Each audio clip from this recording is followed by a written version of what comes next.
Bom dia, gente. Olha só, semana passada a gente falou sobre a isomeria plana, tá? Então, hoje a gente vai falar sobre a isomeria espacial, tá? Então, voltando só o conceito aí do que é isomeria, vocês devem recordar, né?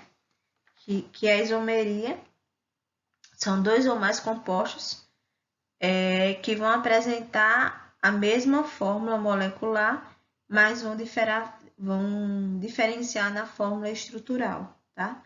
Então, isso aí é o que vai ser um isômero, né? Ou seja, é o que é isomeria. Então, vocês devem lembrar desse slide aqui da nossa aula passada, que a gente trabalhou a isomeria plana, certo? Tá aqui.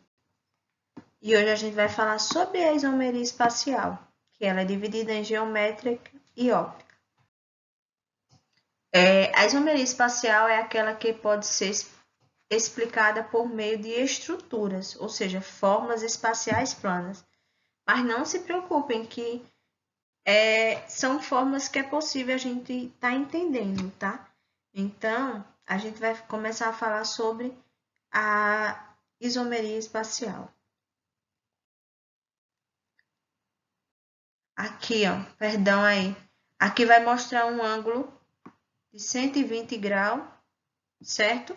Então, como eu falei, os verdinhos são o cloro, os azuis são o hidrogênio, o carbono, e esse outro vai ser o hidrogênio, certo? O carbono, na verdade, vai ser esse maior aqui, ok? E o hidrogênio vai ser esse aqui de cima. Então, o que é que eu quero que vocês tentem observar aí? Eu quero que vocês observem o seguinte, que nessa questão aqui nós temos dois carbonos. Esses dois carbonos aqui, ó, tanto tem em um quanto tem no outro, esses dois carbonos aqui vai representar esses dois carbonos que nós temos aqui, ó. Esse eteno. Esse eteno aqui, certo? É o que vai estar representando aqui nesses compostos, tá? Aqui são os dois carbonos, C e C. Aqui vai ser o H, a H e aqui o cloro e o cloro. Então, vocês conseguem perceber o seguinte. Nessa questão aqui, nós temos exatamente... deixa eu apagar aqui para ficar melhor para vocês. Nessa questão aqui, nós temos exatamente o seguinte. Observem, por favor, a presença exatamente do cloro. O cloro e o carbono, observem a posição deles, tá? Nós temos exatamente aqui, ó. Se eu traçar um ângulo aqui, vocês vão observar que nesse primeiro, os dois cloros vão estar no mesmo ângulo, certo? E nesse segundo, eles vão estar... foi feita uma troca, né? O hidrogênio, ele desceu e o cloro, ele subiu. Quando acontece simplesmente essa troca na posição, tá? Do composto, aí é onde vai ser formado. Então, no primeiro composto, como vocês podem ver aí, esses dois grupos funcionais, vai ser encontrado exatamente do mesmo lado. Como ele vai ser encontrado aqui, ó, do mesmo lado, tá? Ó, como isso aqui vai ser encontrado do mesmo lado, esse composto ele vai ser chamado de isômero cis, tá? Porque ele vai estar cis no mesmo lado. E quando ele vai estar em um ângulo diferente, em uma posição diferente, ele vai ser chamado de isômero trans, que é no segundo exemplo aí, que vocês podem ver que eles vão estar em planos diferentes. Então, para me dar o nome a esse composto, aí nós temos, eu falei para vocês, que é exatamente um composto onde vocês vão lembrar exatamente de quê? É um cis e vai dar o nome dele, se fosse 4, cis, but 2-eno, como vocês têm aí na página do livro 8 do livro de vocês, e trans, but 2-eno, no caso aí, se for um buteno, certo? Então, lembra que eu falei que a isomeria geométrica, ela também conhecida como cis ou trans, exatamente por esses compostos eles estarem mudando aí nos dois compostos, terem uma posição diferente, tá? Então, essas condições aí vai obedecer à regra das formas cis, trans, que é exatamente o que vai classificar um composto quando ele vai ser cis ou trans. Poderia vir só um desses? Poderia. Se viesse só esse primeiro, seria um composto cis, tá? E não trans. E se viesse só o segundo, seria só trans e não cis. Pode acontecer isso. Com base nos modelos representados, repare que o primeiro caso, como eu falei, os dois átomos de cloro estão no mesmo lado do plano que divide a molécula. Essa figura é chamada de forma cis. Cis quer dizer do mesmo lado, tá? Que foi o primeiro exemplo que eu mostrei. No segundo caso, os dois átomos de cloro estão em lados opostos do plano que divide a molécula. Essa figura é chamada de trans. Trans através, ou seja, na transversal, tá? Cis na mesma posição, transversal do outro lado, tá? Se são diferentes, como ficam os nomes dos compostos respectivamente. Como eu tinha falado lá, eu tinha colocado lá no cantinho, foi porque não apareceu, mas cis vai ficar, no caso, 1,2 dicloroeteno. Lembra que eu falei no começo que aquele composto tinha 2 carbono, então era et, eno, porque são duas ligações dupla entre os... E cloro, porque dicloro, porque são 2 cloros que tinha no composto. Então, aquele composto ele vai formar um cis 1,2 dicloroeteno ou trans 1,2 dicloroeteno, tá? Então, esse vai ser o nome dos compostos. A isomeria geométrica é condição para a existência de isomeria cis-trans. A existência de dupla ligação é que apresenta a estrutura, tá? Então, vocês podem ver aí R1, R2, R3, R4. Então, esse R1 difere de R2, do R3 difere também do R4. E podendo também o R1 ou R2 ser igual ou diferente, tá? Então, é sempre bom vocês observarem. Se essa parte aqui de baixo, eles forem exatamente, tiverem no mesmo ângulo, vai ser o cis. Se tiver em ângulo diferente, vai ser o trans, tá? Existe ainda isomeria com compostos cíclicos, tá? Conforme ramificações acima ou abaixo do plano que divide a molécula. Teremos isomeria também cis ou trans. Então, nós podemos ter isomeria tanto em cadeias abertas quanto em cadeias fechadas, tá? Vimos um exemplo de cadeia aberta. Certo? A bexiga tá doido hoje, essa coisa. Então, aqui, gente, vou ter que voltar aqui de novo, ó. Aqui nós temos um composto, tá? Que é exatamente, isso aqui é o carbono, tá? Isso aqui é o carbono. Esses aqui é os hidrogênios, isso aqui são o cloro. Então, nós temos um composto chamado 1,2 cloro ciclopropano, que são 3 carbono, tá? Então, aí nós temos exatamente a isomeria geométrica em cadeias fechadas também. Tem outra coisa para falar. Então, nós temos aqui...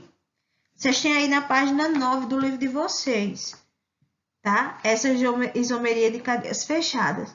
Vocês têm um exemplo um pouco parecido com esse que eu coloquei aí na página 9 do livro de vocês, certo? Onde tem um cis 1,2 diclorociclobutano, tá? É um pouquinho diferente do meu, porque eu botei propano, porque propano são 3, certo? Mas aí vocês podem dar uma olhada na página 9 do livro de vocês. Dê uma lida também, tá? E no primeiro modelo, os átomos de cloro estão no mesmo lado do plano do anel.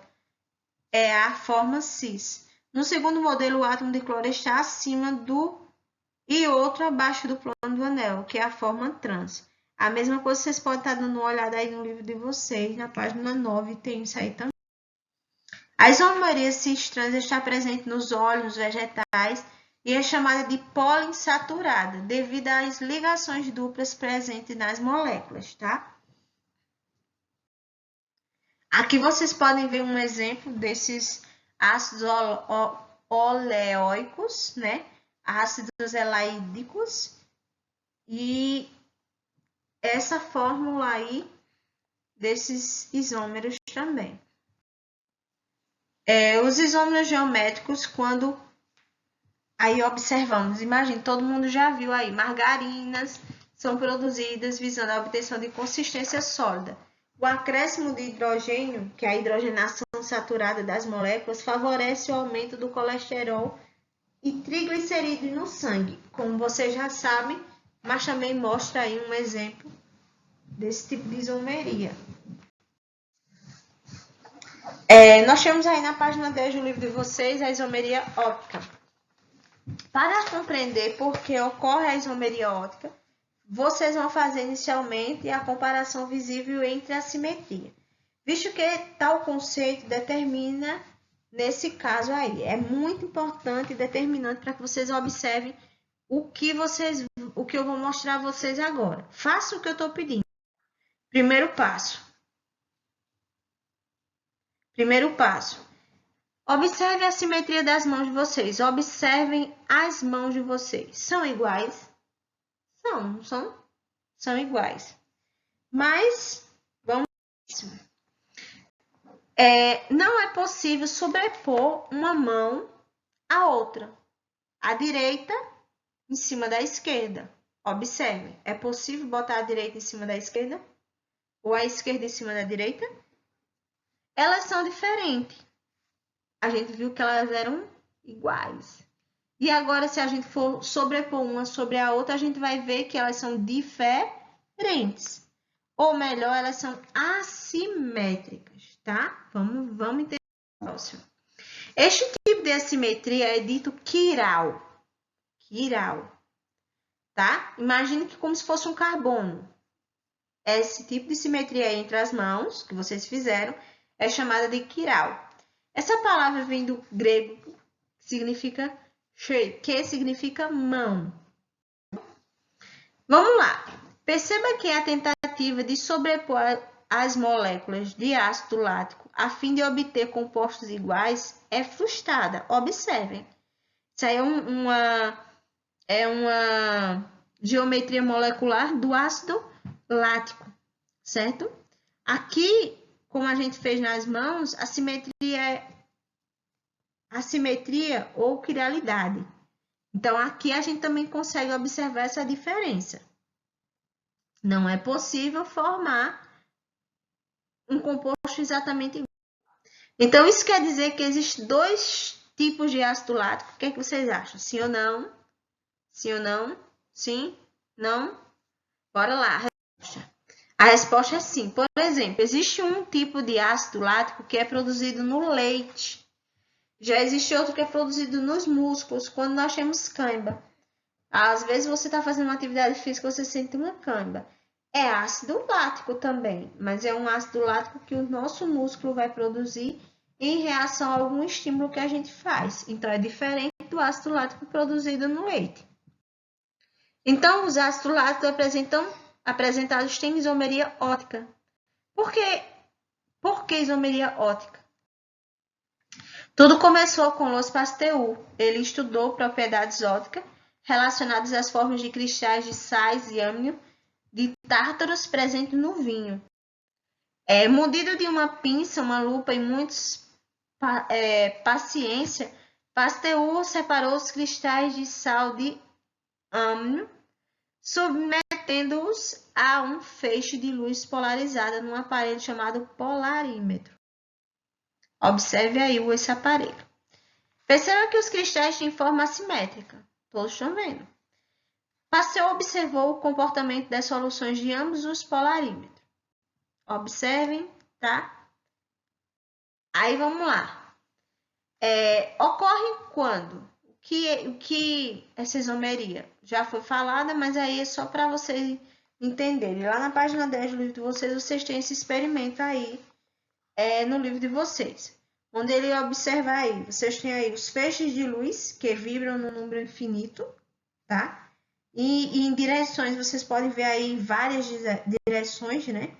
Em um só plano, tá? que é essa parte aí que nós temos aqui, que é essa parte aqui polarizada, tá? Vocês conseguem ver isso aqui. Então, essa luz polarizada que atravessa o recipiente transparente contendo uma solução sofre ou não devido à sua direção. Se a luz não sofre desvio, diz-se que a substância não apresenta atividade óptica ou que é opticamente inativa. Se desviar, que a substância apresenta atividade óptica, ou seja, é opticamente ativa. Tá? Então, aí vocês estão vendo a solução opticamente ativa, né? Que é essa parte aqui que ficou com coloração diferente. Vocês estão vendo aqui o desvio de luz, certo? E vocês aqui estão vendo o plano final de luz polarizada. E aqui vocês estão vendo o observador, certo? Esse observador aí. Então, vocês podem observar que veio a luz sendo incidida. Ela foi aqui no comecinho dispersa em vários sentidos. Depois ela passou por um polarizador. Depois esse polarizador foi o tubo da amostra, né? Que ele fez com que essa luz polarizada ela viesse ser refletida e formasse esse desvio, que foi o que o observador começou a observar, né? Esse desvio de luz aí, tá? Tudo isso que eu falei também no livro de vocês na página 10. Aqui só um outro exemplo mais semelhante com o livro de vocês que eu achei, onde mostra novamente, ó. Aqui vocês estão vendo a luz, aqui vocês estão vendo o feixe de luz sendo disperso, aqui o agente polarizador, aqui vocês estão vendo a luz polarizada, aqui vocês estão vendo o tubo de amostra, né, que ele fez.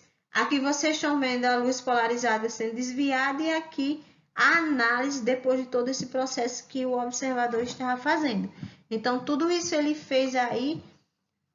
Isso aí é o esquema do polarímetro, né? Que a luz ela vai atravessar e vai ser desviada para a direita e para a esquerda até então formar essa luz polarizada aí.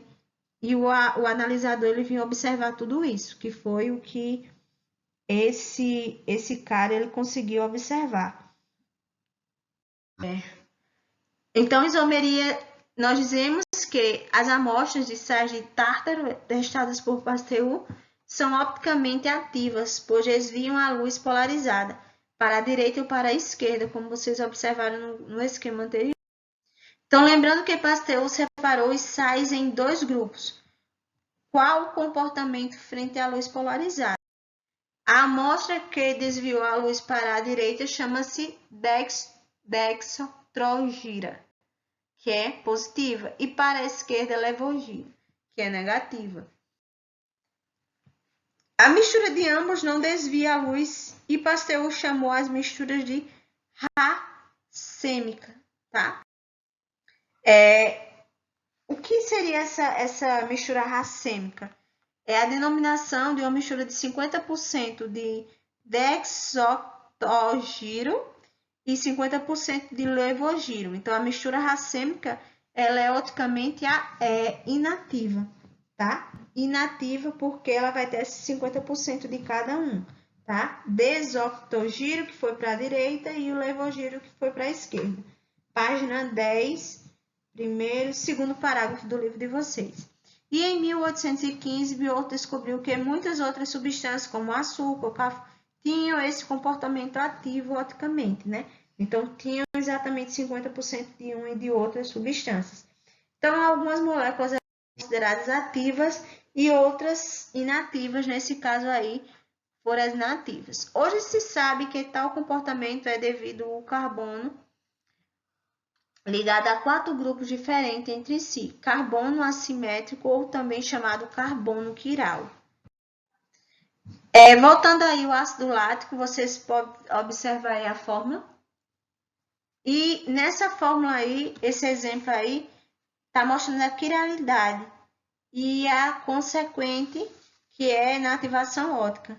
Repare que o carbono central, observe aqui, ó, o carbono central, ele é assimétrico e está ligado a 4 grupos diferentes, Vocês estão vendo aqui, ó, tá ligado a 4 coisas diferentes. Então, isso daí, né, esse ácido lático, ele mostra exatamente o carbono central, assimétrico, então, e aí, logicamente, ele mostra o que é a quiralidade.